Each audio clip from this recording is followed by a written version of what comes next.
up guys, EJ here, back with another video, and today it's going to be my DVD update for January 10th, 2014. So I've got 10 new movies to show you, all from the 1970s, trying to complete my 70s collection. Got a couple more to go after this one. Yeah, so a little bit of everything in this update, mostly DVDs. One is a Blu-ray DVD combo, and I'll get to the reason why I got that. So let's get started. Up first, we have a action-packed double feature featuring Dirty Mary, Crazy Larry from 1974 and Race with the Devil. The reason I got this is Dirty Mary, Crazy Larry. Great film directed by John Howe, starring Peter Fonda and Susan George. A couple of vigilantes who go on the run from the cops after they rob a supermarket in their '69 Charger. Awesome film. Big fan of carsploitation films of the 1970s. Vanishing Point, Two-Lane Blacktop, to name a couple that I already have. So wanted to pick this film up especially. And it came with a two-pack with Race with the Devil, which I haven't seen, which also stars Peter Fonda. Okay, up next, trying to get some more martial arts films, especially older ones featuring Jackie Chan. So I had to pick up Drunken Master from 1978, directed by Yuen Wo Ping, fight choreographer, of course, for films like The Matrix and Crouching Tiger, Hidden Dragon. Great performance by Jackie Chan, his great slapstick and kung fu style mixed together in this classic, which sort of made him a star. So yeah, looking forward to watching this and getting some more of Jackie Chan's oldest stuff. Drunken Master from 1978. Okay, up next, picked up Get Carter, the original, of course, from 1971, starring Michael Caine and directed by Mike Hodges. Of course, it was remade in 2000 with Sylvester Stallone. Was not a fan of the remake at all, but the original is classic, of course. He plays this tough guy who goes to Newcastle to sort of find out what happened to his brother.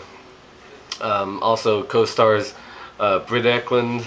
Always enjoy her in films like The Man with the Golden Gun and The Wicker Man. So definitely looking forward to rewatching this, the original Get Carter. Speaking of another original film, and this one I did get on Blu-ray for some reason, and that is Gone in 60 Seconds, the 1974 original, which again was made in 2000 with Nick Cage and Angelina Jolie and so on. I enjoy that film. It's not a great film, to be sure, but this is the original 1974 by H.B. Halicki. Fantastic car chase sequence, of course, with Eleanor.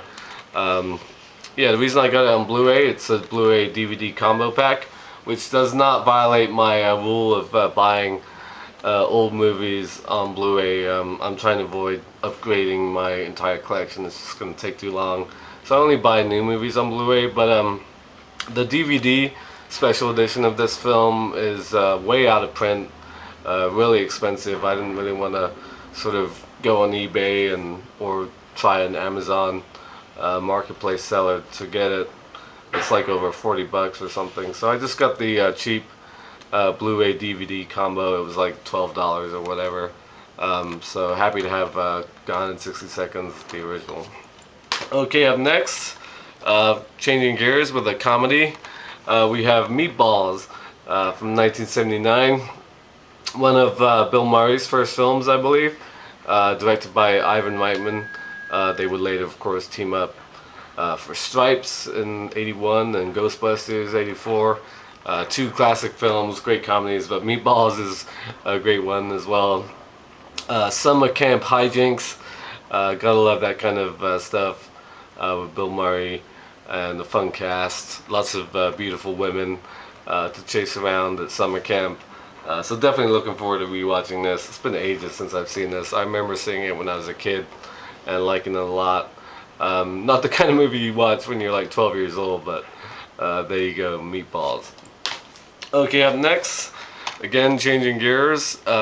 Big fan of war films, especially World War II.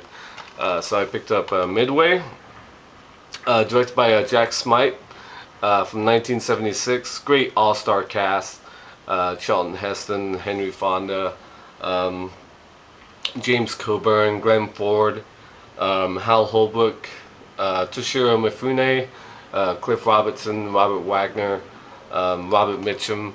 Yeah, great film about the Battle of Midway, uh, about 6 months after the attacks on Pearl Harbor.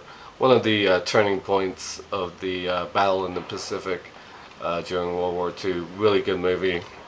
Been a while since I've seen this as well, but yeah, I'm a huge war fan and had to pick this one up. Okay, up next, I'm not a huge musical fan, or if you could really call this a musical, but it's a classic, defined a sort of generation and a style of dance, obviously, and that is the 1977 classic Saturday Night Fever, directed by John Badham, starring John Travolta, and of course featuring the music of the Bee Gees. I'm not really a fan of the music or disco in general, but this film definitely defines that era. And always been a fan of John Travolta, and this is one of his star-making performances, of course, from the '70s. So I had to pick it up. Okay, up next, big fan of westerns, as you know. Gotta get as much John Wayne in the collection as possible, and really big fan of this film, and that's the Shootist from 1976. His last film, John Wayne's last film.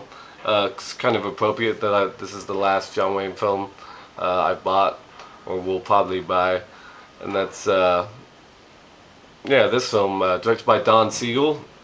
Great supporting cast. You've got James Stewart, Lauren Bacall, and a young Ron Howard. There you see Ron Howard at the top there.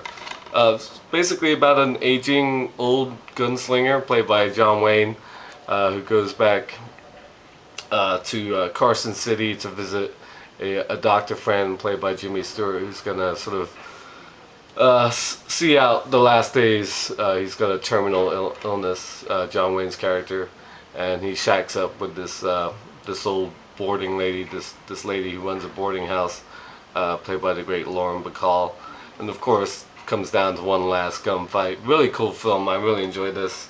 Sort of a fitting end to John Wayne's career in westerns. Yeah, if you haven't seen The Shootist, definitely check it out. Okay, up next, another film that got remade in the 2000s. Very definitely a theme for this update, and that's the original, The Taking of Pelham 1, 2, 3 from 1974, directed by Joseph Sargent, starring Walter Matthau, the great Robert Shaw. I'm a huge fan of Robert Shaw, Martin Balsam, and Hector Elizondo. Of course, film about a sort of ruthless terrorist who hijacks a New York City subway train and starts threatening to kill passengers, hostages, if he doesn't get a hefty ransom. Really good performance by Walter Matthau and Robert Shaw. Of course, it was remade a few years ago now, I guess 2007, 2006, something like that, with John Travolta and Denzel Washington, a Tony Scott remake. Much prefer the original. The original's great. Wasn't a huge fan of the remake, but a really big fan of the original. Okay, last but not least, I want to thank my good man Kyle, aka Shagrat65, for recommending this film to me. I've never seen it, but it's got a really good cast, and definitely looking forward to it. Looking forward to watching it. And that's the Wild Geese from 1978, directed by Andrew McLaughlin, starring Richard Burton, Roger Moore. That's the main reason why I got this. Richard Harris. It's a really cool action war film about basically mercenaries, paratroops who fight in Africa. Yeah, he definitely recommended this to me. Always been a big fan of Kyle and his collection. especially films like this. His like action adventure section is awesome. I used to love watching his update videos and his collection videos. So yeah, he recommended this to me a while back. I've been meaning to pick it up. It's the 30th anniversary edition, the Wild Geese from 1978. So those are my pickups, all films from the 70s, mostly DVDs, one Blu-ray DVD combo. Let me know what you think of these films, if you've seen any of them, of course. So yeah, thank you for watching as always, and until next time, I'll see ya. Bond. James Bond.